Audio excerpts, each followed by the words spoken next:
नमस्कार सभी भक्तजनों का स्वागत है हमारे इस थर्सडे के जूम सत्संग मीटिंग में। हम लोग पतंजलि योग सूत्र का अध्ययन करते आ रहे हैं। अभी हमारे आचार्य यतीन्द्र जी मंगलाचरण से आरंभ करेंगे। उसके पश्चात हम अपना अध्ययन पुनः पुनः प्रारंभ करेंगे। यतीन्द्र जी। धन्यवाद दीपक जी। मंगलाचरण के उपरांत हम अब द्वितीय अध्याय पर आते हैं। ओम नमो भगवते वासुदेवाय। ओम नमो भगवते वासुदेवाय।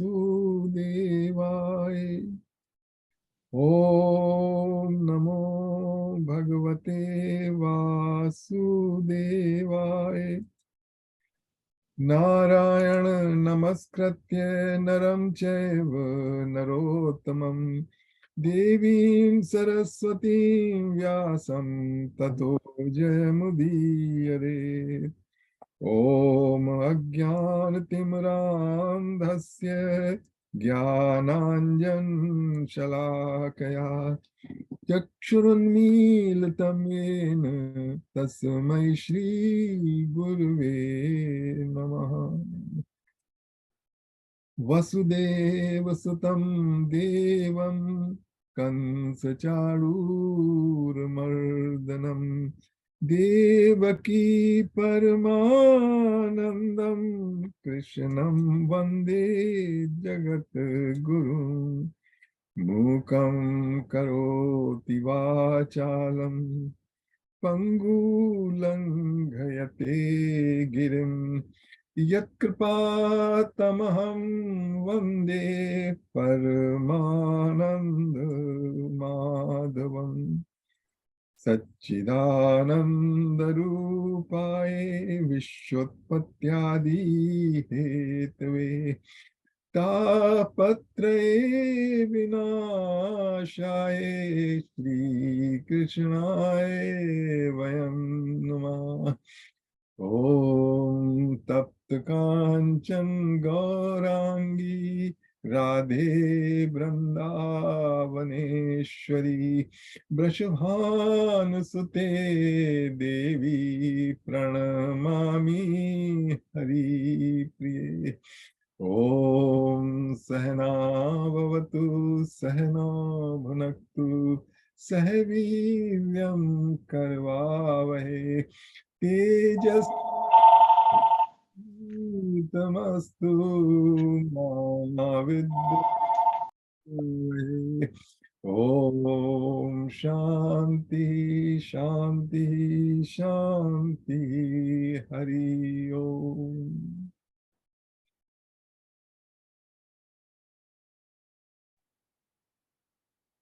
हम लोग प्रथम अध्याय समाधि पाद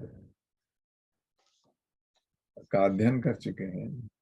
समाधि पाद में महर्षि पतंजलि ने एकदम सारा सारांश दे दिया था कि योग का पर्पस क्या है और जब चित्त शांत हो जाता है तो उसके क्या किस किस रूप में दृष्टा स्थित होता है।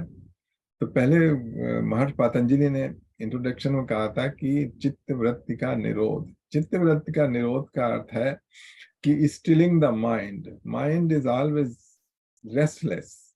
It's restless like a flame of A lamp in A windy room. उसको शांत करना बहुत मुश्किल है। और कृष्ण भगवान ने भी कहा है, चंचलम ही मना कृष्ण परमाति बलवद्रम। इस मन बहुत चंचल है, इसको इसको वश में करना बहुत मुश्किल है। जब ये वश में हो जाता है, क्योंकि जब जब तक जिस तरफ चित्त जा रहा है वैसा ही हम अपने को समझते हैं, उस वैसा ही हमको अपना स्वरूप लगता है। जब कभी हमारा चित्त दुख और शोक में मग्न होता है तो हमको लगता है कि बस यही हमारा स्वरूप है, शोक स्वरूप है हम। जब प्रसन्न मुद्रा में होते हैं तब वैसा लगता है। तो चित्त की वृत्तियां महर्षि पतंजलि ने बताई थी। कितनी होती हैं? ब्रॉडली स्पीकिंग उन्होंने बताया था 5 वृत्तियां होती हैं, जिसको कि हम देख चुके हैं। निद्रा, प्रमाण, प्रमाण निद्रा, विकल्प, विपर्य, स्मृति इत्यादि। तो इसमें सबसे बड़ी जो खतरनाक जिसे कहना चाहिए वो वृत्ति है विपर्य। विपर्य मीन मिथ्या ज्ञान है। विपर्य मिथ्या ज्ञानम तद अद्रूप प्रतिष्ठितम। इस विपर्य ज्ञान के कारण ही हम अपना स्वरूप भूले हुए हैं। अच्छा, विपर्य, ये मैं इसलिए फिर से कह रहा हूं इसको क्योंकि इसको समझना जरूरी है। जो विपर्य का है वो जैसी वस्तु होती है उसमें नहीं स्वरूप होता है, बल्कि उसके अलग समझता है। और एक और भी वृत्ति है विकल्प। विकल्प का अर्थ ये है शब्द ज्ञानानुपाति वस्तु शून्य विकल्प। सिर्फ जवानी जमा खर्च हो रहा है लेकिन उनके पीछे कुछ है नहीं। करोड़ों का हिसाब किताब कर दिया लेकिन एक पैसा पास नहीं। तो तो ऐसे सब्जेक्ट के बारे में बात करना, बात करते चले जाना, लेकिन है नहीं वो जिसके विषय में आप बात कर रहे हैं, वो है ही नहीं। और वो कैसे बनता है ये बार बार मैं बताने की कोशिश करता हूँ कि कोई, आप बिल्कुल ही काल्पनिक चीज के बारे में बात नहीं कर सकते।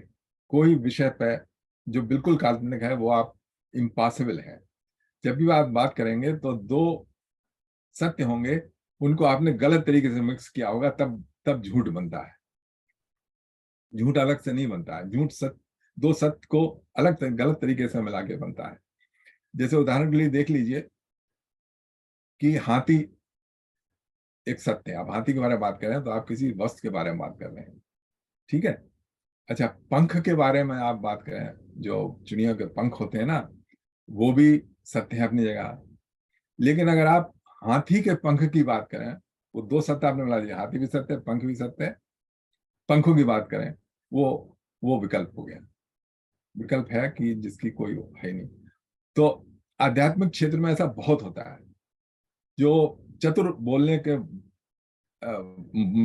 में होते हैं, गिफ्ट ऑफ गैप जिनको होती है, वो हमेशा इस बात को करते हैं कि 2 सत्य को मिला के असत परोस देना। इससे हमको बच के रहना होता है। अब जैसे मैंने कहा कि बिना सत्य का सहारा लिए असत्य भी नहीं चल सकता। जैसे कोई अगर नकली नोट बनाना चाहे तो $25 का नोट कभी नहीं बनाएगा। वो बनाएगा या तो 20 का बनाएगा, 50 का आएगा, जो सर्कुलेशन में होते हैं वो ही आएगा। तो उसको भी सत्य का सहारा कहीं ना कहीं लेना पड़ेगा। अस्तु।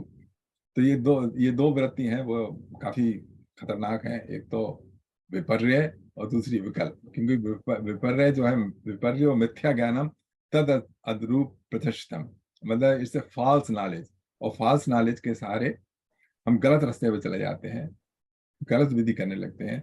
और जो विकल्प है, विकल्प वो है कि जिसमें जो जिसको बोलने की बड़ी वो होती है, क्या कहते हैं, चतुराई, तो वो कुछ भी अपने प्रूव कर देते हैं। जैसे जैसे सेल्समैन है, वो रेगिस्तान में वो नाव बेच देता है। तो इस तरीके की बात है। अस्तु। अच्छा, तो इस तरह से उन्होंने, महर्षि पतंजलि ने कहा, बताया कि चित्त वृत्ति का निरोध। अच्छा, चित्त वृत्ति का निरोध हो जाता है तो उसके बाद हमको अवस्था प्राप्त होती है, उसकी समाधि अवस्था कहते हैं। समाधि का मतलब सम दिया, जो हमारा कंसंट्रेशन है वो पूरी तरह सम हो गया, मतलब इक्वलाइज हो गया, वो है समाधि। उसमें कोई चित्तवृत्ति नहीं होती है। और फिर उसके साधन बताए थे। 2 तरीके की समाधि बताई थी, निर्वीज या विकल्प समाधि, और सबीज समाधि। तो सबीज समाधि वो होती है कि जब आप अपने चित्त को शांत करने की कोशिश कर रहे हैं, जब अपने भागते हुए मन को कंसंट्रेट करने की कोशिश कर रहे हैं, या माइंड को स्टिल करने की कोशिश कर रहे हैं, तो आप किसी चीज का सहारा ले लीजिए। बजाय चारों तरफ दौड़ने के सिर्फ एक के ऊपर फोकस कर दीजिए। तब उसकी वृत्ति रुक जाएगी। सिर्फ एक में है वो लगी रहेगी आपका मन, और कहीं नहीं जाएगा। उसके बाद उसको भी छोड़ दीजिए। अच्छा, तो निर्वीज समाधि वो होती है जिसमें आपको किसी का सहारा नहीं लेना पड़ता है। और फिर बताया था मतलब वैसे ऋतम्र तस्य प्रज्ञा, वो प्रज्ञा होती है ऋतम्रा। ऋतम्रा बोलती है कि ठीक है आपने निर्वीज समाधि तक पहुंच गए। निर्वीज समाधि का अर्थ यह है कि बिना किसी प्राप के, बिना किसी ऑब्जेक्ट के ऊपर कंसंट्रेट किया आप स्वतः ही चित्त को स्थिर कर लेते हैं। लेकिन उसके बाद भी एक रह जाता है जो आपकी दृढ़ संस्कार हैं, जो पिछले जन्मों से चले आ रहे हैं, वो नहीं जाते हैं, वो फिर ले आते हैं संसार के भीतर, और सारी जो समाधि है वो मिट जाती है। तो उसको भी दूर करना है। जो जो संस्कार चले आ रहे हैं पिछले जन्मों से, उन सबको भी निर्मूल करके फिर जो समाधि होती है उसको कहते हैं ऋतम्बरा तस्य प्रज्ञा। वहां पे अंत हुआ था फर्स्ट चैप्टर का। अब सेकंड चैप्टर में देखिए विधि बता रहे हैं। विधि मतलब जो हमने बात तो कर ली सारी निर्वीज समाधि की और दूसरी समाधियों की, अब उनको उन तक पहुंचा कैसे जाए, विधि, वो हमारे सेकंड चैप्टर में चालू होती है। तो दीपक जी आप। ठीक है, तो पतंजलि योगा सूत्र चैप्टर 2 प्रथम सूत्र उसमें आएगा। अभी मैं चलाता हूं उसका। एंड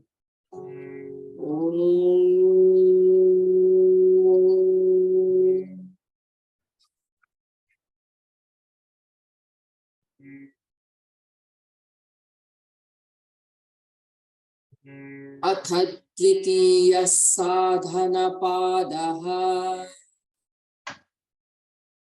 तपस्वाध्यायेश्वर प्रणिधानानि क्रियायोगः। ठीक है, इसमें फर्स्ट पहले सूत्र में है, आरंभ किया है कि क्या क्या क्या आवश्यक है हमको, जो पहले चैप्टर में बताया उसके लिए। तो उसका नाम दिया है क्रिया योग। और क्रिया योग में क्या क्या चीजें, पहले है तप, स्वाध्याय, ईश्वर प्रणिनादि, इन तीनों का नाम दिया है क्रिया योग। तो पहला तो हुआ तप। तप है अपने ड्यूटीज को पालन करना, और उन ड्यूटीज को to follow the duties of your dharma, जो जो भी आपका जिस जिस ऑक्यूपेशन में है उसमें, और उसके फॉलो करने में आपको जितने भी कष्ट हों, शारीरिक या मानसिक, उन सबको टॉलरेट करना, और व्रत उपवास आदि के द्वारा अपने को संयम में लाना, ये सब तप में हो, ये सब तप क्रिया में आते हैं। अच्छा, स्वाध्याय दूसरा है। स्वाध्याय, स्वाध्याय का मतलब सेल्फ स्टडी। इसमें स्टडी का अर्थ ये भी है कि पाठ पढ़ना, मतलब कोई आपने धार्मिक पुस्तक पढ़ना, ये भी स्वाध्याय है। और दूसरा स्वाध्याय ये है कि अपने आप को स्टडी करना, अपने आप को देखना कि देखो कब मेरे मन में विकार आते हैं, कब मेरा मन शुद्ध रहता है, क्या है जो कि मेरे मन को चंचल नहीं होने देता है। इन सबको अपने आप ऑब्जर्व करना अपने भीतर, वो भी स्वाध्याय में आता है।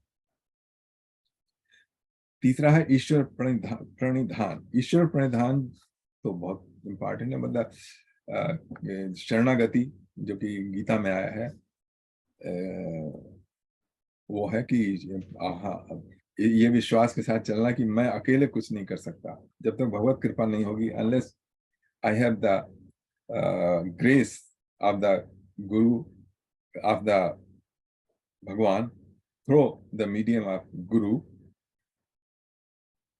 दैट्स। तो ये तीन हो गए, तप, स्वाध्याय और ईश्वर प्रणिधान। ठीक है, आपको क्वेश्चन है यहाँ तक?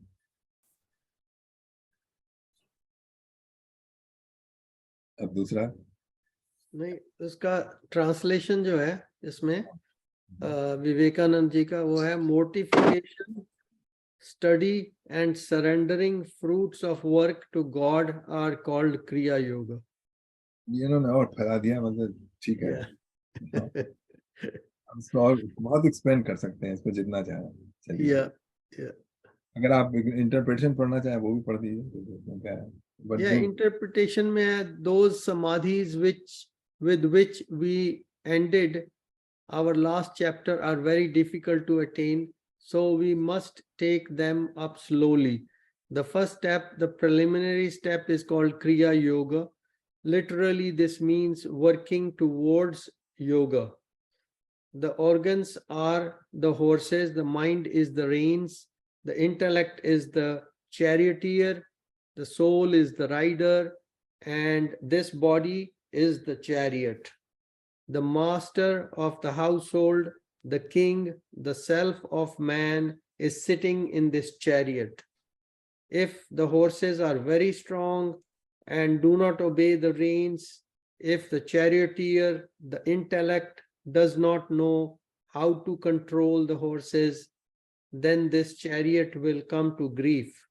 But if the organs, the horses, are well controlled, and if the reins, the mind, are well held in the hands of the charioteer, the intellect, the chariot reaches the goal. What is meant therefore by mortification? Holding the reins firmly while guiding this body and mind, not letting the body do anything it likes, but keeping them both in proper control. Study. What is meant by study in this case? Not the study of novels or fiction or storybooks, but study of those books which teach the liberation of the soul.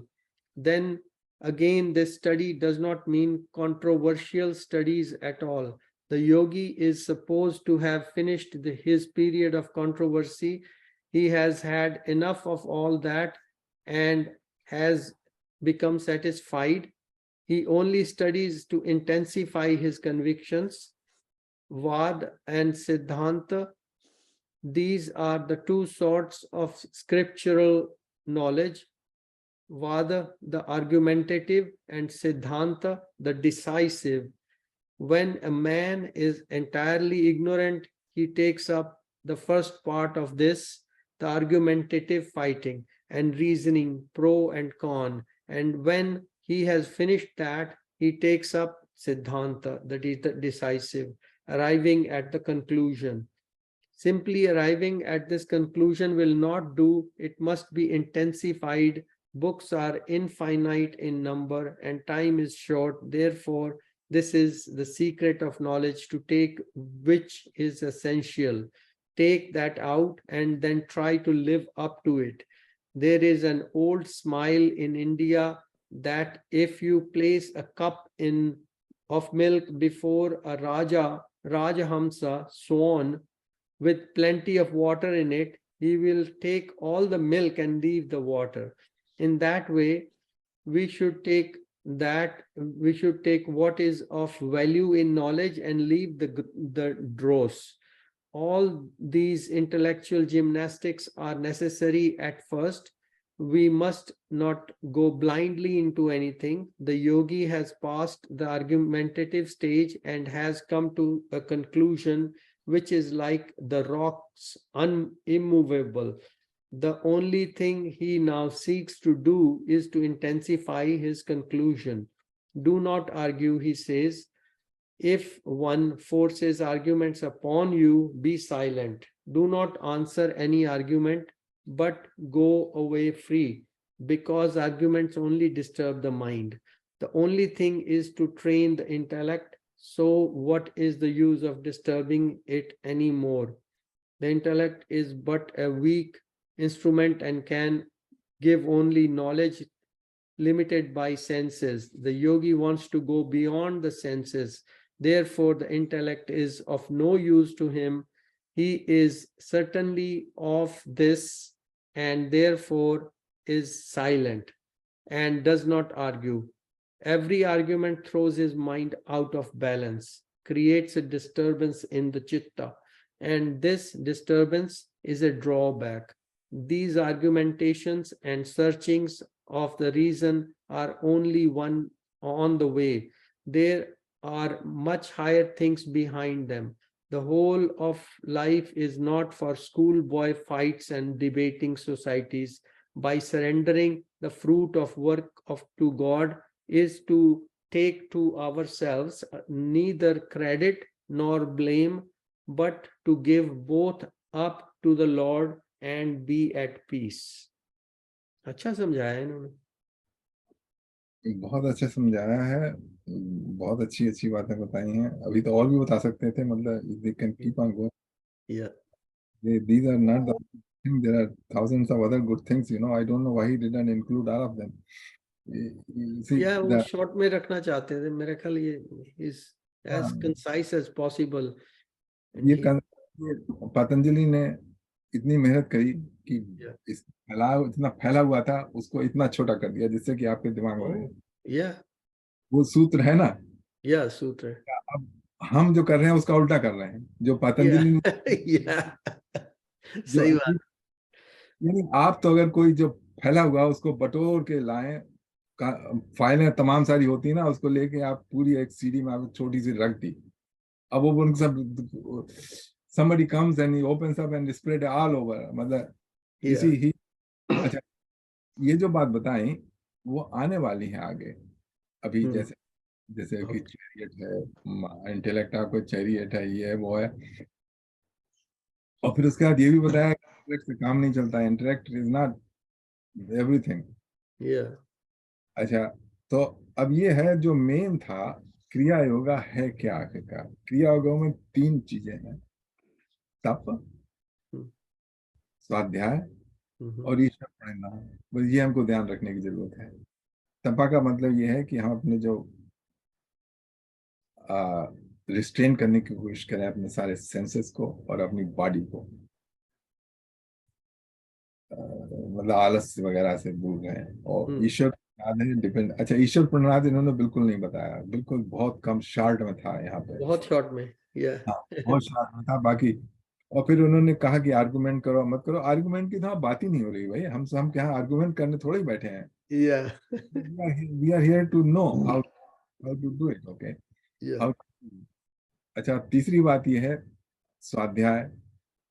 अब स्वाध्याय में स्व अध्याय, स्व का मतलब है self, और स्टडी का एंड अध्याय का मतलब है स्टडी.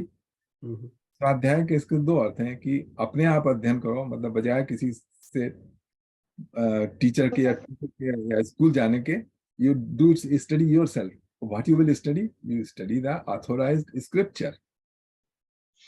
अच्छा, सेकंड मीनिंग है कि अपना अध्ययन करो. जब तक आप अपने आप को नहीं देखेंगे कि कैसे मैं रिएक्ट करता हूँ किसी कंडीशन में, जैसे आप अपने आप को स्टडी करें तो आपको पता लगेगा कि कोई छोटी सी बात मेरे आगे कह दी या कोई इशारा कर दिया, मतलब उसमें आप से बाहर हो गए, तो ये कौन करेगा? या तो कोई दूसरा नोटिस करे आपके लिए कि आपको जब यतीन जी आपको तो बस यू डू लाइक दिस, या फिर आप अपने आप को स्टडी करिए. वो अपने आप को जो स्टडी करें तो वो ज्यादा अच्छा है, because it will make you. तो मेरे हिसाब से बात समझाने की है. अगर इसमें स्वाध्याय में समझाने की कोई चीज है तो वो ये चीज है, सेल्फ स्टडी आप कीजिए. ठीक है. So how do you apply it to the life as such? देखो ऐसा है कि if I should have asked, can I speak? Yeah. मैं बोल सकता हूँ? या बोलिए. सब बोलिए. नहीं ऐसा नहीं. Just checking with Deepak ji if I should speak or not. Yeah. And तो ऐसा है कि this is great. Some of the things we already know, but in my own laboratory of daily life, we are already doing something. May not be of this magnitude, but we are doing it. Yeah. So how to sort of integrate these teachings to that? Because as you said, you read a lot of अपने जो हमारे जो बड़े लिखी हुई हैं इन किताबें अपने shelves, and so I mean you cannot take all of that and be just a scholar. In practical terms, जैसे आज हम बात कर रहे हैं, how should I take this into myself? That's my question. Yeah, वो ये नहीं करें कि आप सारे पढ़ डालिए, ओके। वो कह रहे हैं related to this subject, okay, like Got it. Related to this subject, Kriya yoga वो उसके पढ़ने के लिए बता रहे हैं। Related to stilling of the mind, जहां जहां कहीं भी जिस स्क्रिप्चर में आता है how to still the mind, okay, उसको पढ़ने की बात कह रहे हैं, उसके अध्ययन की बात। If you're already doing your practice, like you are doing it, I am doing it, you all Yeah. are doing to varying degrees. So Yeah. how my question is this much: how to enhance that one from this knowledge? That's the key question. I mean, description is phenomenal, Yeah. but in practical terms, okay, sit down for half an hour or 20. I mean, whatever, that discussion would be to me very valuable if it comes that. नहीं अभी It's coming. Jitendra जी को आगे आ पूछ रही लेते है? ना। सारा का सारा आएगा। It will Thank you, happen. my friend. I just got impatient. Thank अभी you. अभी तो ये पहला ही क्या कहते हैं श्लोक चालू हुआ है। जी जी ठीक है। इसका नाम है साधन पाद।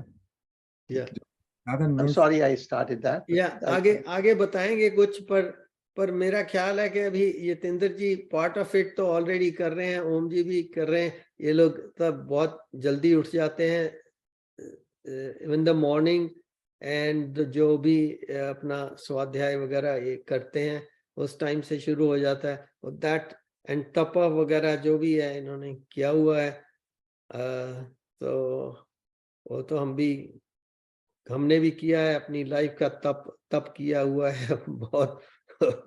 बट अब वो अर्ली मॉर्निंग वाला नहीं अभी मेरे से हो रहा। So as you asked, Surendra ji, I mean, those kind of things, it starts with early morning, rise up early morning. It's like 4:30 in the morning. Sure. It's too early for me. Yeah, Om ji was trying to say something, but I had to mute him because of Om ji. आपको मैंने mute किया था, मैंने अभी ask to mute किया है, तो अगर आप कर लें unmute तो you can say what you want.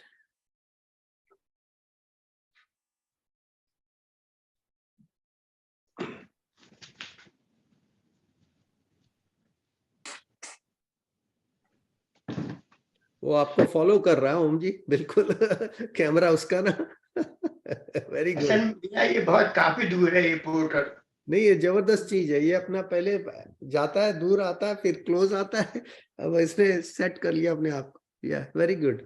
तो चलिए। उसमें जो आपने बताया था वो ठीक है कि जो भी स्वाध्याय और तप और ये ईश्वर प्रधान ये तो करना ही पड़ेगा, क्रिया करनी पड़ेगी, उसके बिना कोई होगा नहीं। और आप जितना कर रहे हैं उसको आगे बढ़ाना चाहिए, जितना थोड़ा सा बढ़ाना चाहिए, शनै शनै धीरे धीरे, जल्दबाजी की जरूरत नहीं है, और समझ कर करना चाहिए सारा कि मैं क्यों कर रहा हूँ। और उससे और फिर बाद में ये become a kind of a routine. You don't have to push yourself. I mean उसमें पुश की जरूरत ही नहीं है। आई थिंक वो बन जाता है कि भाई ये मेरी, this is my duty, I take it as my duty. मैं समझता हूँ जैसे मेरा काम किया जिंदगी में, ये मेरा काम, अब मेरा ये काम यही है, this is I take it. बिल्कुल ठीक है, बिल्कुल यार ठीक है। सेकंड चला आपका? हाँ जी, चलते हैं सेकंड पे। मैं उसकी रिकॉर्डिंग बना रहा था।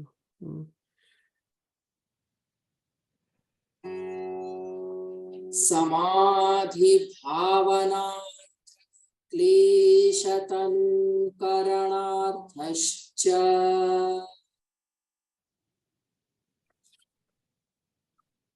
इसमें है समाधि भावनार्थ, समाधि भावनार्थ। समाधि भावनार्थ का मतलब समाधि की सिद्धि के लिए ये क्रिया योग, क्लेश तनुकरणार्थ, और जितने भी क्लेश हैं जिनकी वजह से हम आगे नहीं बढ़ पा रहे हैं उन सबको न्यूट्रलाइज करता है। तो क्रिया योग का असर क्या होता है कि हमारे मार्ग में जितनी बाधाएं हैं, जितने व्याधि हैं, कौन सी, अब आपको खुद पता होगा कि कौन सी व्याधि है। जब आप अपने माइंड को साइलेंस करने की कोशिश करते हैं या इस मार्ग पर जाने की कोशिश करते हैं, तो क्या क्या बाधाएं आती हैं? जैसे आपने एक बताई कि सुबह जल्दी उठने में प्रॉब्लम होती है। असल में सबसे बड़ी व्याधि यही है कि जब शरीर मतलब जब अवस्था आती है तो शरीर जो शक्ति कम होती जाती है, जैसे माई एक्सपीरियंस, और उसके अंदर फिर आपको थोड़ा खींचना पड़ता है, और वो खींचना बहुत जरूरी है, क्योंकि छोड़ दिया तो खत्म हो गया वो। तो उसको लगा रहना, ये मेरी बड़ी इच्छा होती है कि देखो भगवान में शुरू का बहुत अच्छा होता है कि बाद में कभी कभी उसमें थोड़ा सा इतना आता है कि you just cannot do it, cannot continue it, तो उठना पड़ता है। और उठना पड़ना मुझे बहुत अच्छा नहीं लगता है, पर फिर जब बहुत कष्ट होता है तो उठना पड़ता है, और उठने के अंदर फिर then I go back and do it. I उठने के पहले यानी मुझे अपने आसन से उठना पड़ता है, और उसमें जब थोड़ा होता है फिर के बाद में वो चलती रहती है, क्योंकि फिर तो उसके ऊपर don't give up, this is my feeling, जितना होगा करते जाएंगे भैया, वही करा रहा है, भगवान ही करा रहा है, उसी शक्ति से कर रहे हैं, तो वही फिर वो चलता जाता है। पर सबसे बड़ी व्याधि है कि जब शरीर में थोड़ी सी शक्ति कम होती जाती है तो उसमें साधन में डिफिकल्टी होती है। तो देखिए उसके जो एजिंग उसकी बात नहीं कर रहे हैं, वो तो नेचुरल है, वो तो होगी और होके रहेगी।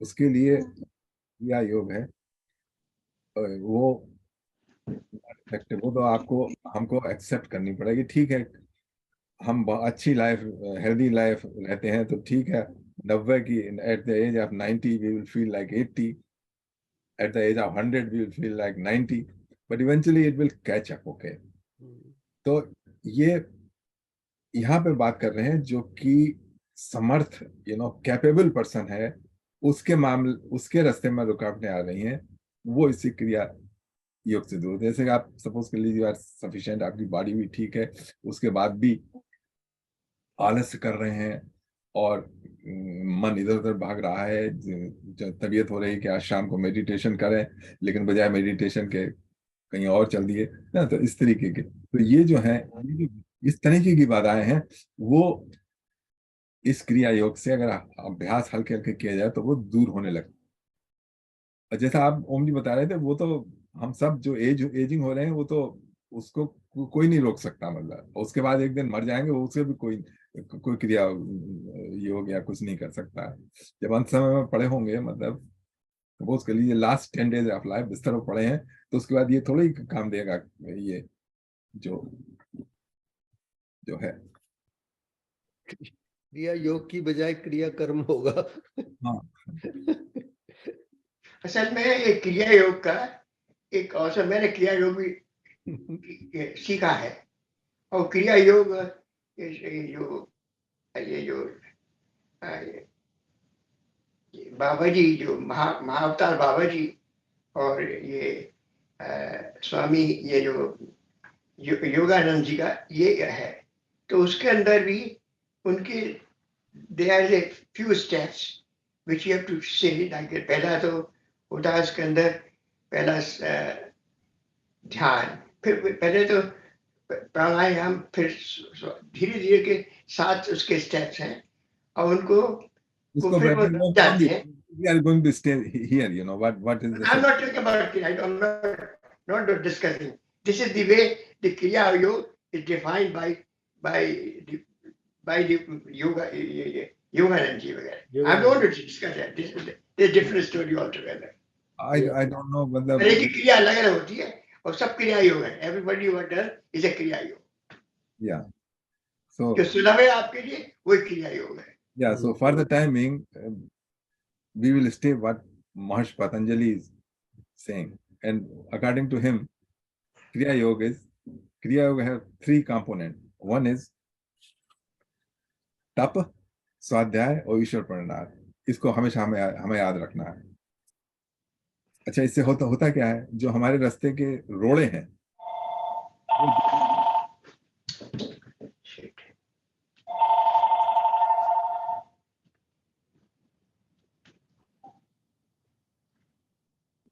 Hello. Hi, Bella. How are you? I'm good, Bella. I'm at the moment in the Could we turn it off? And No. Yeah, that poor guy. Then he has to come back to turn it on and all that stuff. Let it be. I mean, then we have. Let's continue. Yeah. If I may request that, some time.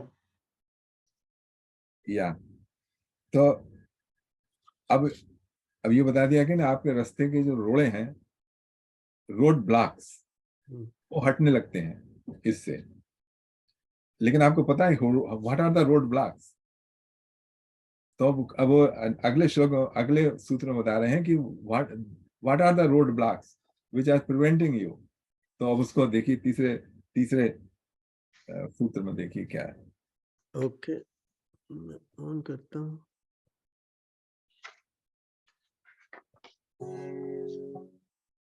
अविद्यास्मिता रागद्वेषाभिनिवेशाः क्लेशाः। ये है क्लेश। क्लेश means जो कि आपका रास्ता रोक रहे हैं, व्याधि डाल रहे हैं। और वो क्या है? विद्या, अस्मिता, राग द्वेष और अभिनिवेश। अब ये है क्या क्या? अविद्या है, अविद्या है wrong knowledge, wrong understanding. That's अविद्या। अच्छा, अविद्या है क्या एक्चुअली? वो आपको तब समझ में आएगी जब आपको पता चले विद्या क्या है। जो विद्या नहीं है वो अविद्या है। ऑल द रॉन्ग नॉलेज, जैसे मैंने अभी पिछले फर्स्ट चैप्टर के उस संदर्भ में बताया था, जैसे विपर्य है ना, विपर्य मिथ्या ज्ञानम तद अद्रूप दृष्टम, जो चीज है नहीं वैसी ना दिखाई देना, वो है वो है विपर्य। और विपर्य को कुछ लोग अविद्या भी कहते हैं। तो ये रही अविद्या। आई थिंक अविद्या, I can let me see if I find some more explanation. जैसे बताते ना, अविद्या ये हुई कि रस्सी में सांप को देखना। rope, there is a rope there and there is not sufficient light and you mistook it for a snake. That's one example of अविद्या। या ऐसा है कि एक आप पानी के भीतर एक स्टिक डालिए तो वो स्टिक जो है वो टेढ़ी दिखाई देगी क्योंकि वो सीधी है। So that's also kind of example of avidya. So there is something real, but people have narrated it differently. Okay, so you misunderstand, you take it which is not, तभी तो कहते हैं ना कि जो रिपोर्टर हैं they give the narration, in a different way, कि कोई घटना हुई लेकिन वो इस तरीके से करेंगे कि वो दूसरी लगेगी। मतलब just by describing people can cause the rights, because by the avidya, by wrong information. So that's avidya. And asmita is egoism. Yeah. Egoistic attitude, asmita. Or then comes raga and dvesh. Raga and dvesh is liking and disliking. I like it and I don't like it. So even if something is bad, okay, because I like it, I'm going to go for it. And if something is even good, I don't like it, I won't go, I will go for it. So this is rag and dvesh, liking and disliking. And fifth is abhinivesh. Abhinivesh is fear of dying. To cling to this body. Interesting. Yeah. ये भी अविद्या का कारण है, because body is not us and body is perishable.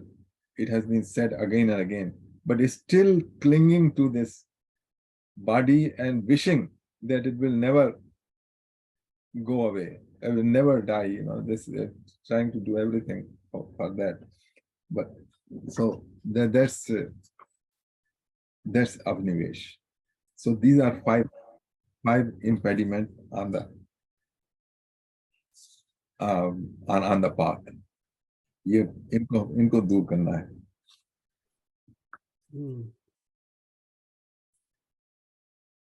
अब चौथा, आप लोग सोच रहे होंगे कि और भी इम्पेडिमेंट है इस रास्ते में, बहुत सारी रुकावटें हैं. Can you think of other? मतलब पतंजलि ने तो ये 5 बता दी. अविद्या मीन रॉन्ग नॉलेज, अस्मिता egotism, राग एंड द्वेष liking and disliking, and abhinivesh means fear of death. Yeah, I think that covers it all basically. अहंकार, हाँ वो अस्मिता अहंकार हो गया. अस्मिता हो गया. अस्मिता अहंकार. अच्छा, अब नेक्स्ट. ये जो मैं सोच रहा था, जब हमने कहा अभिनिवेश जो है, इसके ऊपर जो हमारे सोल्जर्स होते हैं जो फ्रंट लाइन पे,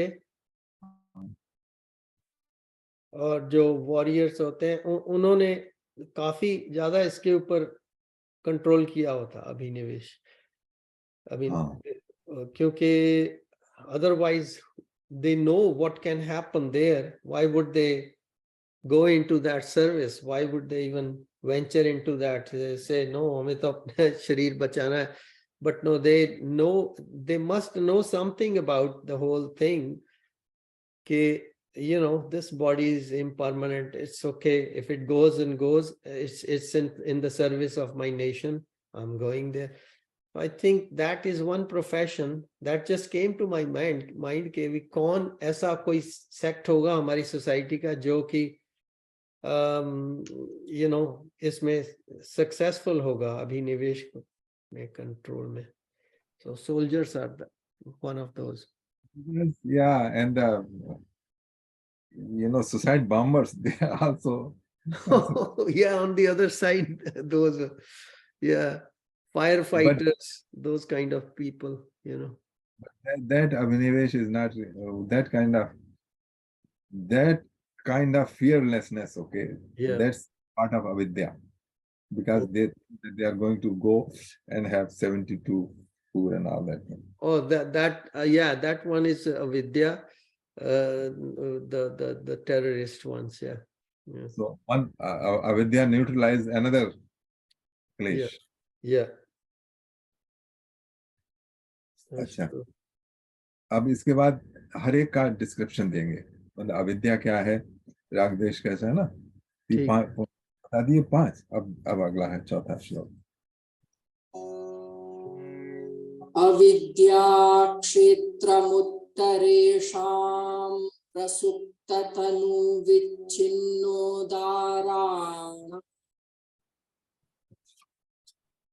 Oh, that's difficult. Okay.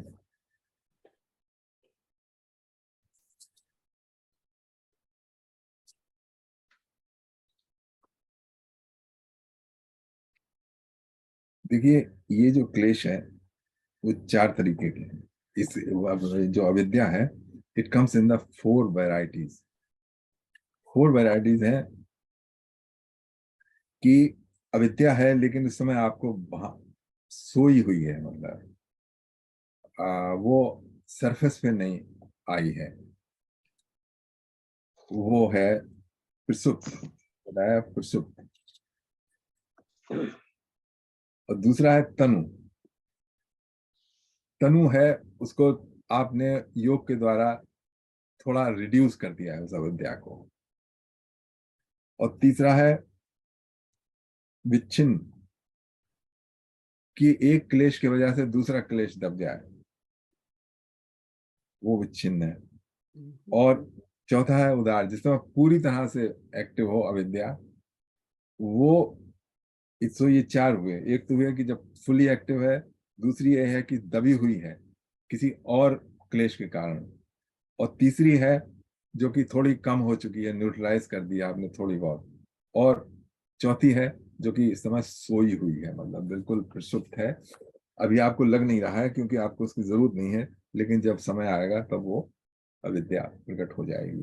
अब ये इसके एग्जाम्पल जरा हमको देखने हैं। वो इसमें दिए नहीं, देखो कहीं दिए हैं। अब आपका सुरेंद्र जी, आपके जो आप पढ़ रहे हैं उसमें दिए हैं इसके कोई एग्जाम्पल? नहीं, इसका सिर्फ very 2-line explanation he given. Avidya is the cause of others.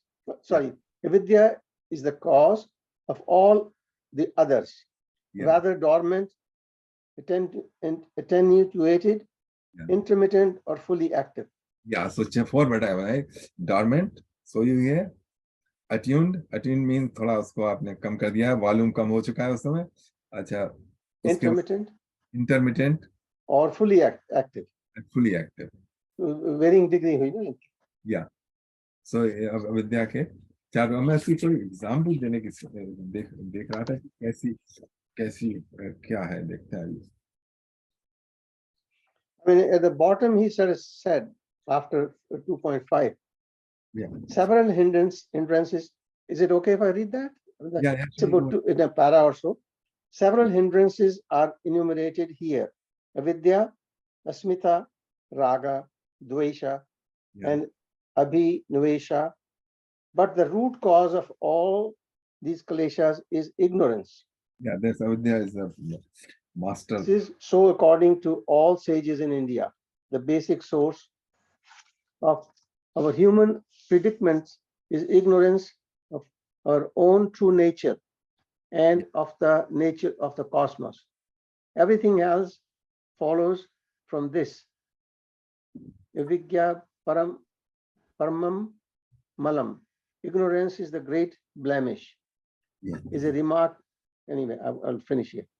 He's talking about Buddha and so on.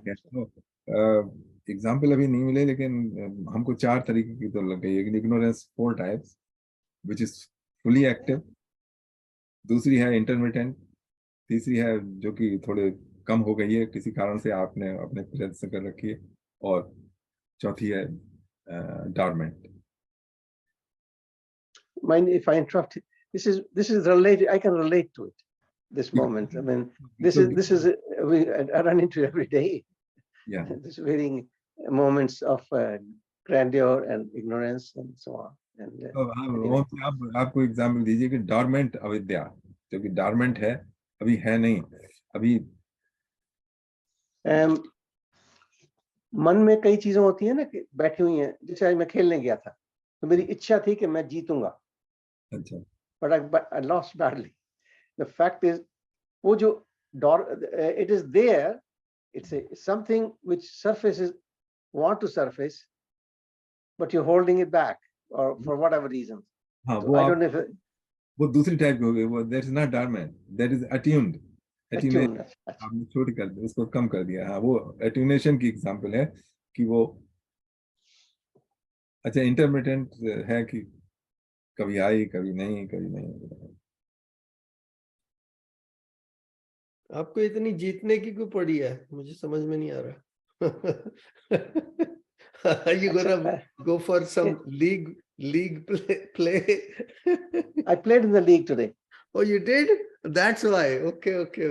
That makes sense. I was substituting for somebody, so I had to do something extraordinary. And I did some, but anyway, the point is, I can relate to this variation of जो है अविद्या।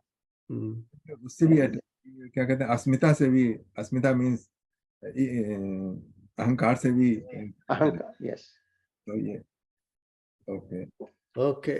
ओम जी ने हाथ खड़ा किया था, but I had to mute him again. Om ji, sorry about that. Can you unmute if you like to speak?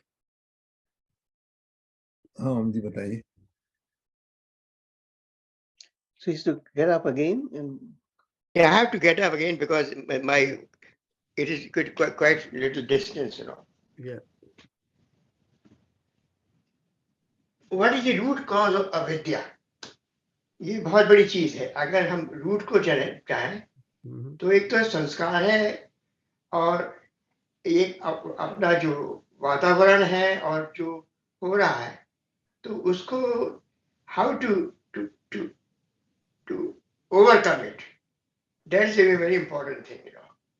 और अविद्या के मूल का नाश करने के लिए ये कि आप ना स्वाध्याय करें, अपने को देखें कि why I'm so ignorant, why I'm so ignorant, why I'm not able to understand all these things. मैं अपने आत्म स्वरूप को क्यों नहीं जानता हूँ भाई? तो उसकी जो इंक्वायरी है, that will help to avoid avidya, and then the accompanying जो उसके साथ साथ आते हैं, it comes at a package. So that package will be also be affected. You know. Very good. हाँ, बहुत अच्छी बात है। अविद्या का मूल कारण है हमारा जीव स्वरूप। ओके, हम प्रकृति। असल में मुझे आप मूव मत कीजिए, I won't speak it. I won't speak because I have to get up to quite a few times to get it to unmute. Yeah, no, if the phone call comes for you or something, then we cannot continue until then. No, I think I'm not the one person who is doing the interruption there. I mean, I think I don't want to just label anybody, but I would not speak. Just don't because I have to unmute myself. चलो ठीक है। देखिए, अविद्या जो है वो हमारा जन्म जो है वो अविद्या में होता है। जैसे हम तीनों गुणों के अधीन होकर आते हैं यहाँ पर, सारे कार्यकलाप जो हमारे हैं तीनों गुणों से के कारण है। अच्छा, अब ये जो है, ये जो हमारी जो अवस्था आ रही है समाधि की, वो गुणातीत तक पहुंचाने के लिए हमको है।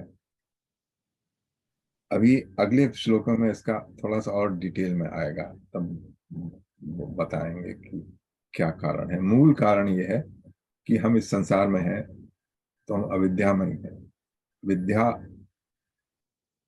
अविद्या जो है हम अपने साथ लेके आए,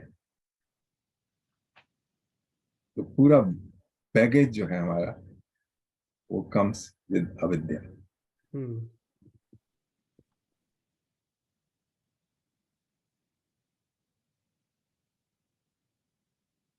Okay, so we go fifth. Okay.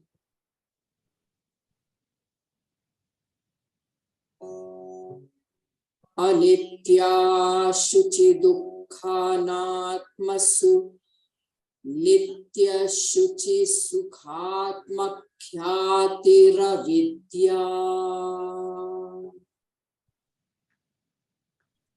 Okay, अविद्या है क्या? अनित्य, अपवित्र, दुख और अनात्मा में नित्य, पवित्र, सुख और आत्मभाव की अनुभूति अविद्या है। The avidya means ignorance is the false identification, such as taking the non-eternal as eternal, the impure as pure, the painful as happy, the not self as the self, and vice versa, the eternal as non-eternal, and the pure as impure, bliss as a painful state, and the self as not the self. So काफी लंबी definition है अविद्या की। और first जो है उसमें ये है taking the body, our body and mind and intellect as our self, that this is that's what I am. तो वो अनित्य हो गया ना, which is अनित्य, which is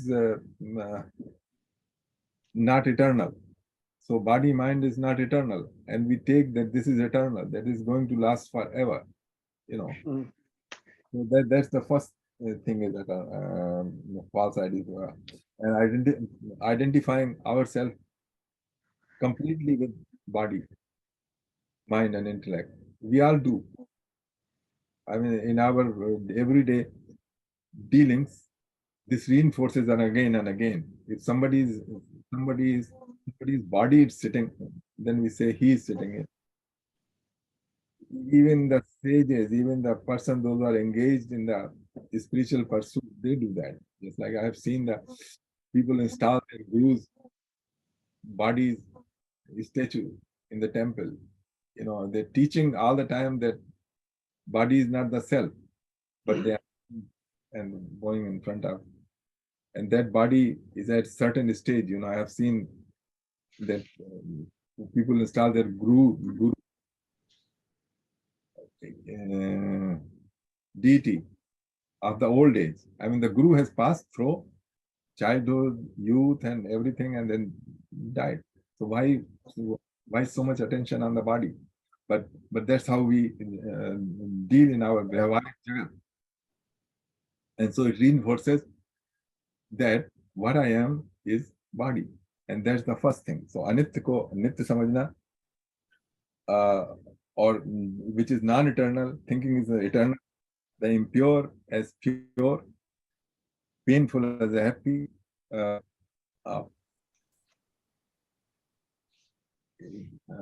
the painful, happy, and not self as the self. These things are thinking like that is avidya. अब आप लोगों को कुछ इसमें कहना हो तो just इसने भी यही कहा, वो exactly आप जो बोले हो ना, exactly he said the same thing in this verbatim. So in our day-to-day life, actually, we deal with avidya all around us. And we are happy with that, you know, indulging in the thing which gives the temporary happiness. जैसे कृष्ण भगवान ने 18वें अध्याय में बताया है ना, यत्तद अग्रे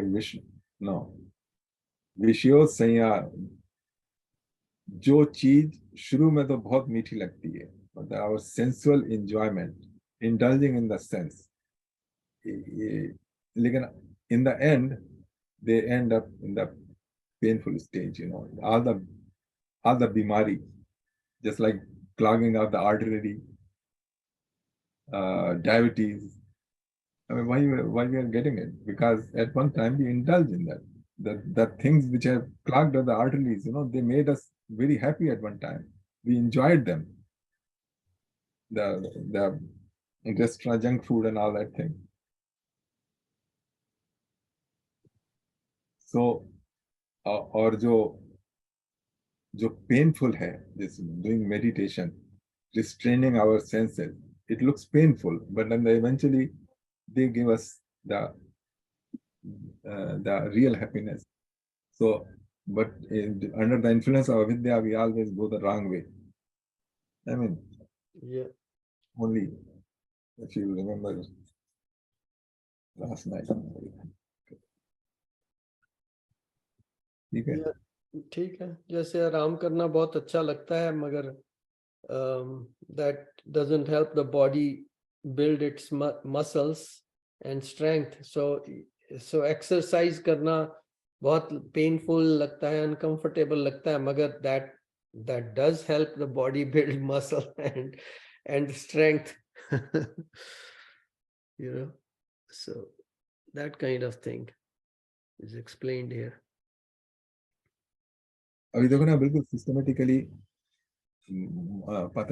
महर्षि पतंजलि बिल्कुल सिस्टमेटिकली बता रहे हैं, देखो ये ऐसा ऐसा ऐसा है, which we can see कि how we can achieve that state of bliss, you know. It's not an unnecessary lecture baji. Yeah, it's not lecture baji, it's just showing us the mirror. Basically, this is what it is, this is what you look like, you know. Yeah, going step by step, and he's leaving nothing out of it, you know. He's really well covering the whole subject. Yeah. And I have heard that he's not the originator of this knowledge. He's just put it in this way by studying the whole thing from the Shastras itself. Yeah, original knowledge in the Vedas, and he has distilled it. He's distilled it, yeah. Right.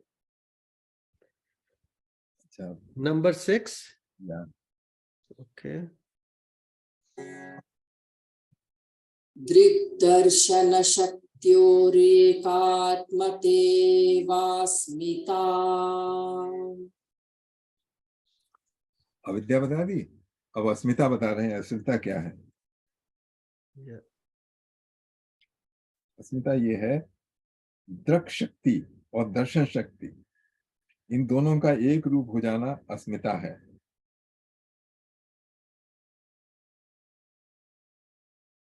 Actually क्या time क्या हो गया है?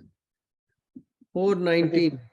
देखो ये I think it's a I have to prepare. I know about this. It's a little complex. So I want to leave it for the next week. आपने अगले हफ्ते चले जा रहे हैं? नहीं, I will be Thursday. I will be here. You'll be here. Yeah.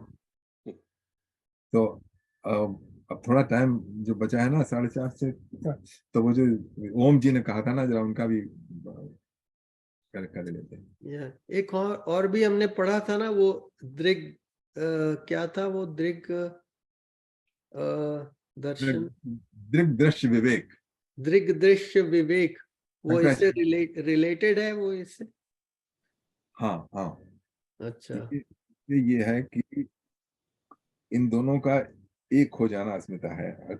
इसमें ये है कि egoism, personal I-amness is the false identification of the seer, the I am, with the mental faculty, buddhi, which is the instrument of seeing. Here the two blend together, and the soul or the I am becomes identified with the individual body, and thinking mind, body, through body and thinking are time. So देखो ये सी इसमें इस तरीके से बताया है। आज सुरेंद्र जी भी आए हैं, अभी थोड़ा सा करें।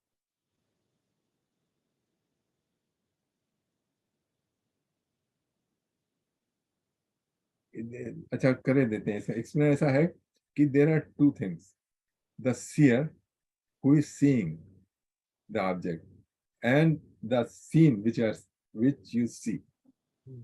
So our eyes see the object. So like tree, mountains. So the tree and mountains are the seen, okay? And I is the seer, देखने वाली. But there is another somebody who is seeing the I, which is a intellect, which is the mind. क्योंकि mind के through से जो eyes देखती है, because mind knows that कि I, अगर आपकी आंख खराब हो जाए, ऑप्टोमेट्रिस्ट के पास जाना है ना, कि अब टाइम है ऑप्टोमेट्रिस्ट को जाने का. So this is the function of mind. So the mind is the seer of the eyes. उसको भी देखने वाला है कि नहीं? या और वहां पर जो ऑप्टोमेट्रिस्ट है ना, वो भी अपने आप नहीं बता सकती, उसको भी करके बताना पड़ता है. 1 2 3 4 बताए कौन सा, वो भी खुद नहीं बता सकती, वो भी हमारे माइंड को ही वो करना पड़ता है, इंटरप्रेट. हाँ, because your mind is the seer of your eye. Yeah. Now there is a seer of your mind as well, which is intellect, बुद्धि. कभी कहते हैं मेरा मन बहुत कर रहा है, आप जैसे कि मन को आप देख रहे हो तो बुद्धि कहती है ना कि मन इधर जा रहा है, ठीक नहीं है. अच्छा, और बुद्धि जो है, बुद्धि is also a seen, उसके लिए देख रही है जीवात्मा. कभी कहते हैं ना कि मैं क्या कहते हैं, मेरी बुद्धि चली गई थी, मेरी बुद्धि भ्रष्ट हो गई थी. Some people say. So there is the ultimate seer which is sitting behind. So देखा ना, तो सीन कितने हैं, और सीयर जो है सबसे पीछे बैठा हुआ है. हम्म तो वो सीयर जो अपने आप को इन सबसे आइडेंटिफाई कर लेता है कि मैं ये हूं, वो है अस्मिता, कि आई एम दिस। उसने अपने को आइडेंटिफाई कर लिया, आंखें देख रही को बहुत, मतलब जो चीज नहीं देखनी चाहिए उसको भी देख रही है। See, a question from my listening to this, I feel the only vehicle which will do all these things it's through meditation. Yeah. I mean, I don't want to say anybody. To me, I'm familiar with. I mean, this will do the refinement, which is doing all the time, and this is the way when you're sitting and observing. I mean, so that's the real ship you have to use for the movement.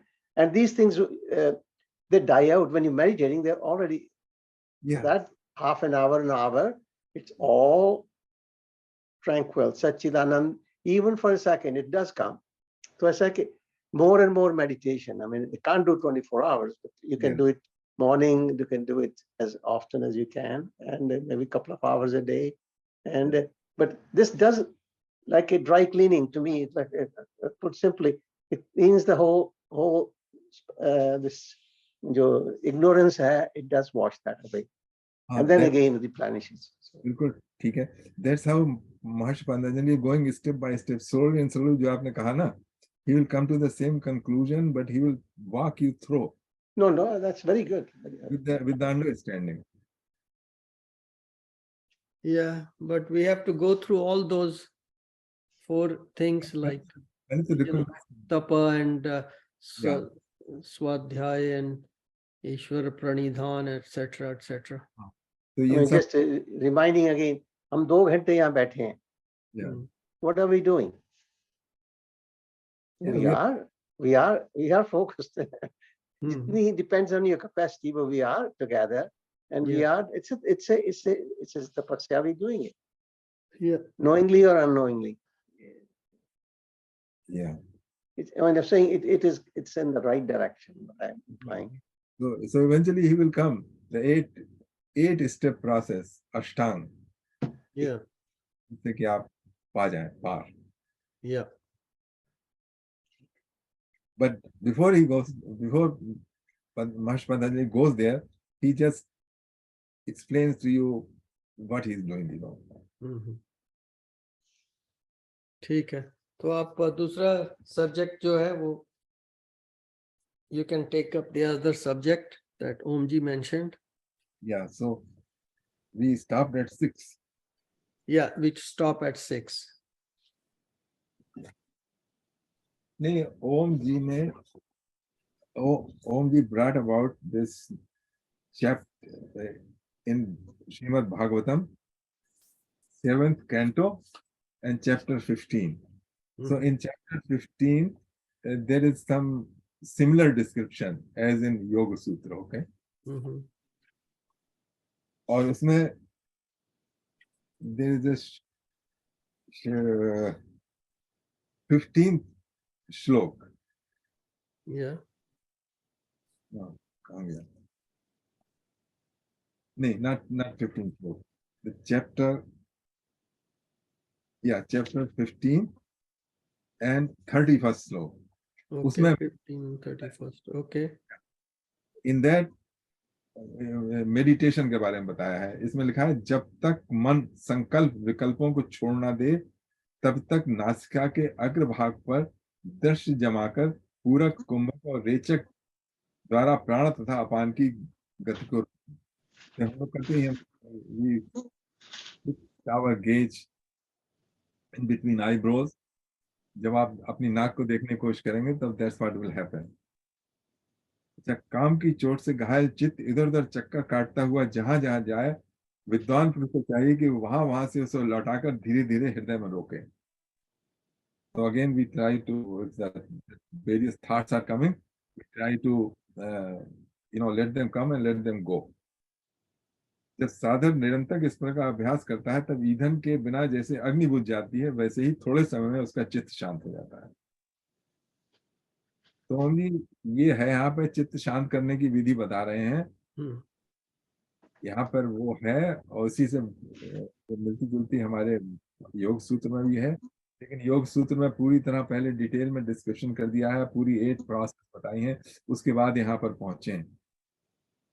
तो इसमें भागवतम में आ गया है, यहाँ पे क्या कहते हैं डिस्क्रिप्शन इसका भी, but it is in context with something other than that.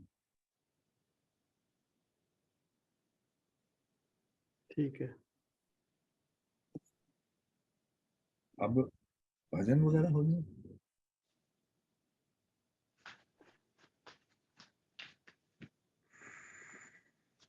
चलो 428।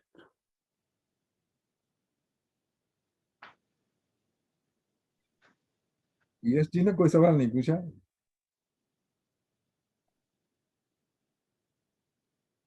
यस जी आपका कुछ नहीं जी, कोई सवाल नहीं है जी, आप बता रहे हैं, मुझे जितना समझ आ रहा है मैं समझने की कोशिश कर रहा हूँ, लेकिन जो मेरे मन में विचार पहले सूत्र से ही है कि ये जो तप की बात है, स्वाध्याय की बात है, ईश्वर प्रणिधान की बात है, वो मेरे बस की नहीं है। ना ही तो मेरे से सरेंडर हुआ है, ना ही मैंने इस उम्र तक कोई तप किया है। स्वाध्याय तो जो आप लोगों के साथ थोड़ा बैठ जाता हूँ, मैं उसी को स्वाध्याय के अंदर डाल के अपने खाते में डाल रहा हूँ। अदरवाइज जो मेरी जो बकेट है ना, वो बिल्कुल खाली है, तो इसलिए कोई सवाल है नहीं इस समय। ने 3 चीजें बताई। देखिए ईश्वर प्रणिधान मतलब सरेंडर टू गॉड, तो I don't think that you are against God और something, you are everybody is I think we are surrendered to God. I mean we have nothing. So एक तो वो पूरी हो गई आपकी। अच्छा तप, तप का मतलब ये नहीं कि वहां जाके जंगल में बैठ गए, that doesn't mean तप। थोड़ा भी अपने आप को रिस्ट्रेन करना, दैट्स तप। और स्वाध्याय तो हम लोग करते हैं, तो you are doing everything I think. हाँ जी, ये आपकी बातें दिल को खुश कर सकती हैं, लेकिन 5-7 मिनट के लिए ही। खैर छोड़िए, मैं अपनी कमजोरियों को क्यों ओपन में डिस्कस करूं, लेकिन इस समय कोई सवाल नहीं है मेरे मन में। ये कम, ये सबसे बड़ी बात है, मतलब कमजोरी का। I think this is something great. चलिए तो वही भजन कर लेते हैं जो उषा जी लास्ट टाइम कह रही थी, वो मैंने सेव किया था, उनको भी भेजी है। कह रही हो कि शायद वो प्रैक्टिस कर रही होंगी, देखते हैं।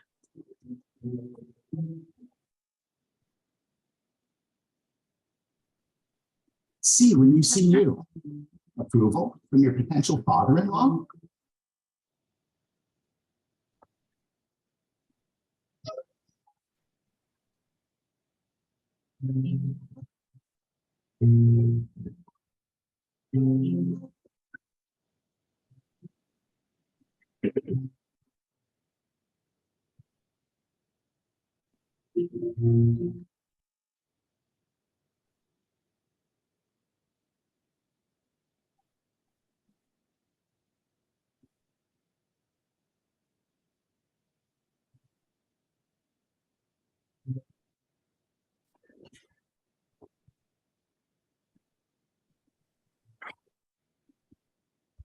इतनी शक्ति हमें देना दाता, मन का विश्वास कमजोर होना।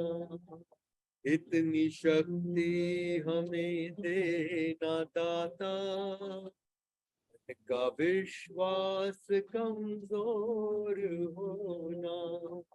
हम चले नेक रास्ते में हमसे कर भी कोई भूल होना।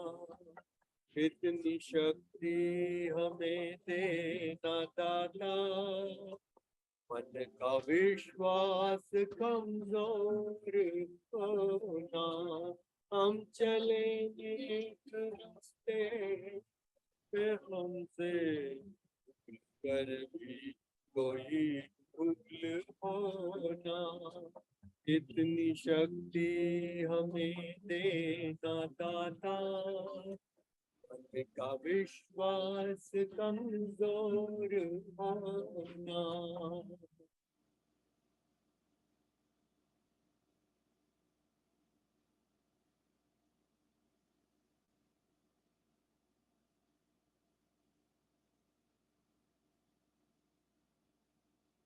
पूरे अज्ञान के हो अंधेरे, तू हमें ज्ञान की रोशनी दे।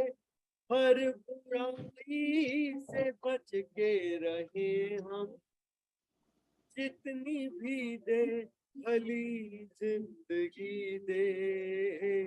बैर होना किसी का किसी से, भावना मन में बदले की होना।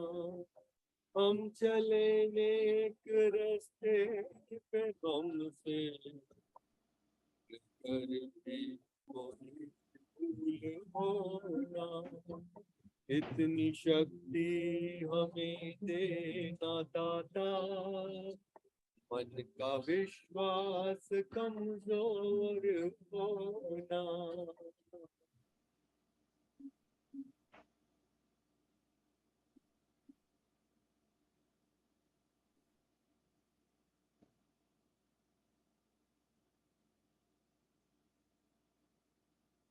हम न सोचे हमें क्या मिला है, हम ये सोचे किया क्या है अर्पण।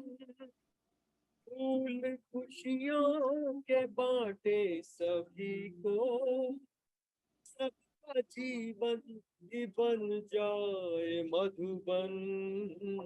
अपनी करुणा का जल तू बहा के, कर दे पावन हर एक मन का कोना। हम चले एक रास्ते, हमसे भूल कर भी कोई भूल होना। इतनी शक्ति हमें देना दाता, मन का विश्वास कमजोर होना।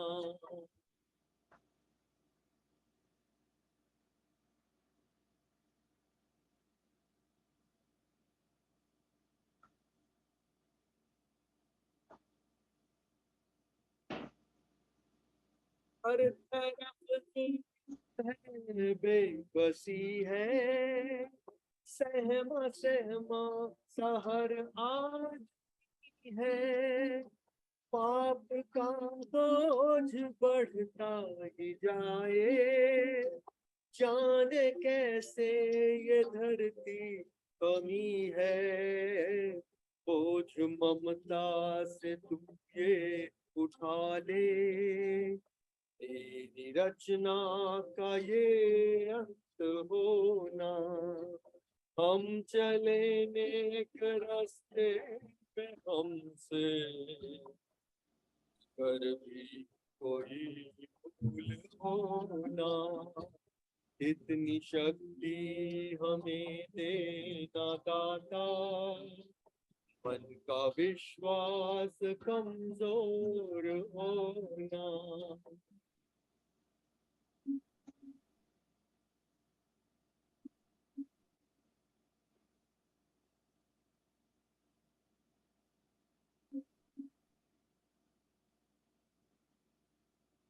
हम अंधेरे में हैं, रोशनी दे। खोल दे खुद को ही दुश्मनी से, हम सजा पाए अपने किए की। मौत भी हो तो सहले खुशी से, कल जो गुजरा है फिर से न गुजरे। आने वाला वो कल ऐसा होना। हम चले एक रास्ते पे हमसे करके कोई भूल होना, इतनी शक्ति हमें देना दाता, मन का विश्वास कमजोर होना।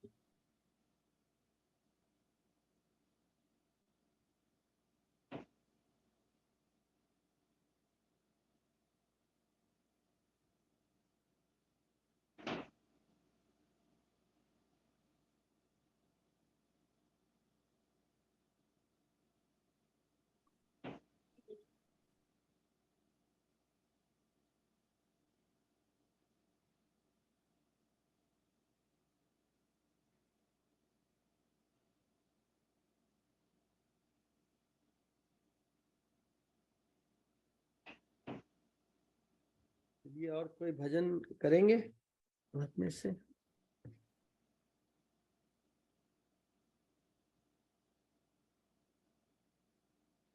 हाँ, ये भजन अभी है 39, तो 4 मिनट भजन में कर लेते हैं।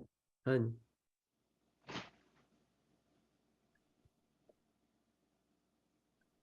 बहुत गई थोड़ी रही नारायण अब चेत, काल चिरैया चुंग रही निश दिन आयु खेत। राम सुमिर वृथा सांस क्यों खोए, जाने न शासन का आवन होए न होए, आवन होए न होए। सुमिरन कर ले मेरे मना, सुमिरन कर ले मेरे मना। तेरी बीती उम्र हरि नाम बिना, तेरी बीती उम्र हरि नाम बिना।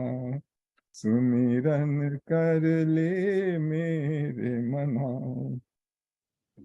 पंछी पंख बिना हस्ती दंत बिना, पंछी पंख बिना हस्ती दंत बिना, नारी पुरुष बिना, जैसे पुत्र पिता बिना ही ना, तैसे पुरुष हरि नाम बिना। सुमिरन कर ले मेरे मना, तेरी बीती उम्र हरि नाम बिना। कूपनीर बिना धेनु खीर बिना, कूपनीर बिना धेनु खीर बिना, धरती में है बिना, जैसे तरुवर फल बिना ही ना, तैसे पुरुष हरि नाम बिना। सुमिरन कर ले मेरे मना, तेरी बीती उम्र हरि नाम बिना। गेह नैन बिना रैन चंद्र बिना, मंदिर दीप बना। देह नैन बिना रैन चंद्र बिना, मंदिर दीप बिना, जैसे पंडित वेद विहीना, तैसे पुरुष हरि नाम बिना। सुमिरन कर ले मेरे मना, तेरी बीती उम्र हरि नाम बिना। काम क्रोध मद लोभ निवारो, छोड़ विरुद्ध तु सुनत जना। काम क्रोध मद लोभ निवारो, छोड़ विरोध तु सुनत जना। कहे नानक तू सुन भगवंता, इस जग में नहीं कोई अपना, सुमिरन कर ले मेरे मना, तेरी बीती उमर हरि नाम बिना, सुमिरन कर ले मेरे मना। Very good.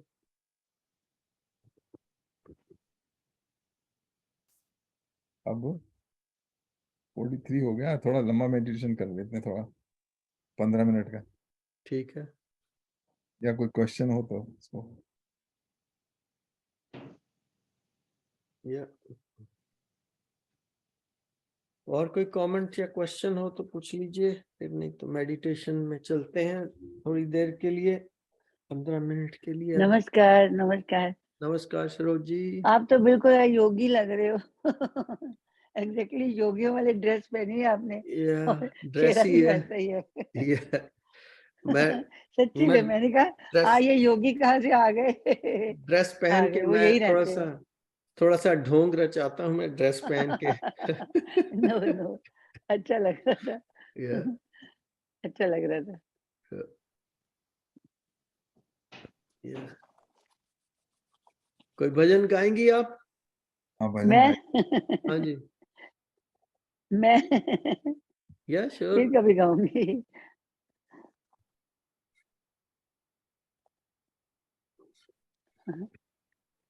आप लोग इतना अच्छा गाते हैं, आपके सामने कहाँ गा सकते हैं हम। आप शुरू करो ना, हम साथ में वो देंगे, साथ देंगे।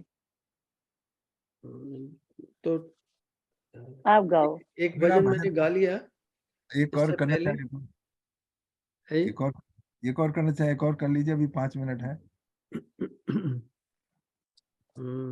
और को भजन करना हो तो कर लो। 5 बजने में ओम जी। ओम जी गाएंगे भजन? मैं नेक्स्ट टाइम करूंगा। I think I pass today. तो पहले वहां दुकानों पर नोटिस लगा होता था ना, आज नगद कल उधार। या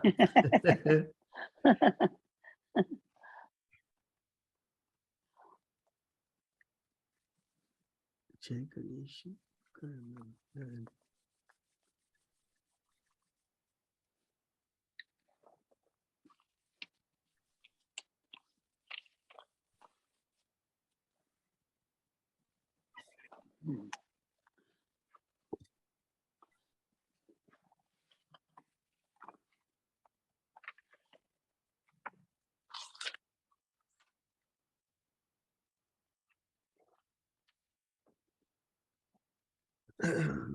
चलिए ये वाला गा लेते हैं।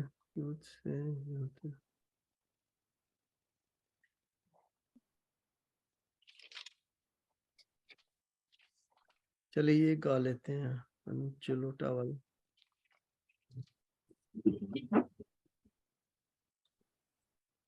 My patients who are experiencing sensitivity have to make compromises in their day-to-day life. New Sensodyne.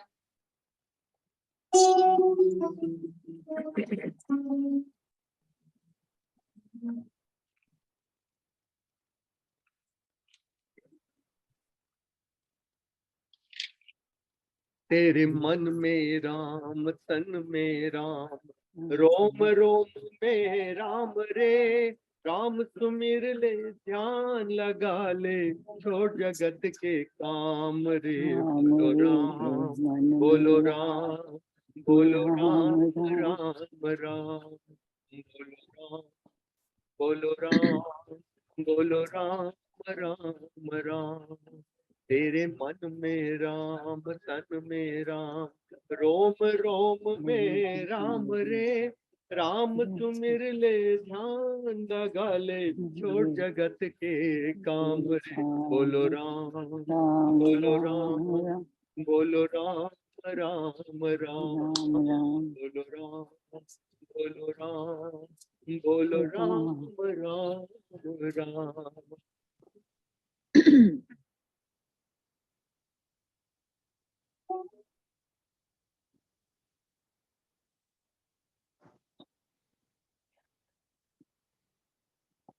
माया में तू उलझा उलझा डर डर ढूल उड़ाए, अब करता क्यों मन भारी जब माया साथ छुड़ाए।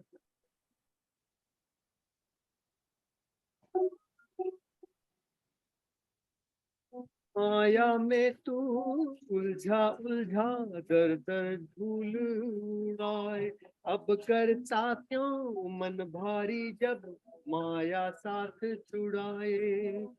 दिन तो बीता दौड़ धूप में ढल जाए ना, शाम रे बोलो राम बोलो राम बोलो राम राम राम बोलो राम बोलो राम बोलो राम राम राम।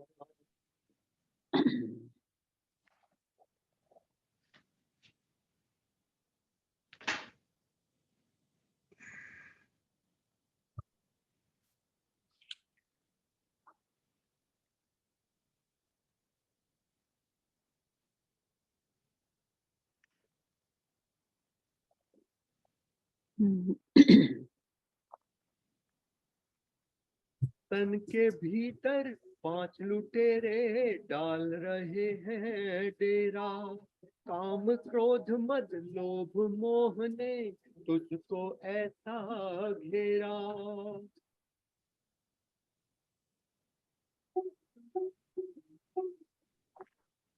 तन के भीतर 5 लुटेरे डाल रहे हैं डेरा, काम क्रोध मद लोभ मोह ने तुझको ऐसा घेरा। भूल गया तू राम रटन भूला पूजा का काम रे, बोलो राम बोलो राम बोलो राम राम राम बोलो राम बोलो राम बोलो राम राम राम।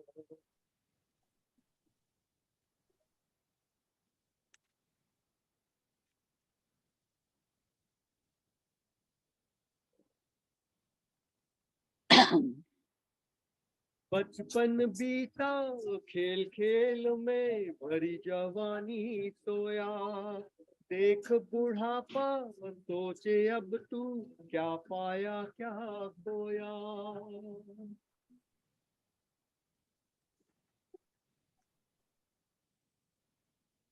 बचपन बीता खेल खेल में भरी जवानी सोया, देख बुढ़ापा सोचे अब तू क्या पाया क्या खोया। देर नहीं है अब भी बंदे ले ले उसका नाम रे, बोलो राम बोलो राम बोलो राम राम राम बोलो राम बोलो राम बोलो राम राम राम। तेरे मन में राम तन में राम, रोम रोम में राम रे, राम सुमिर ले ध्यान लगा ले, छोड़ जगत के काम रे, बोलो राम बोलो राम बोलो राम राम राम बोलो राम बोलो राम बोलो राम राम राम।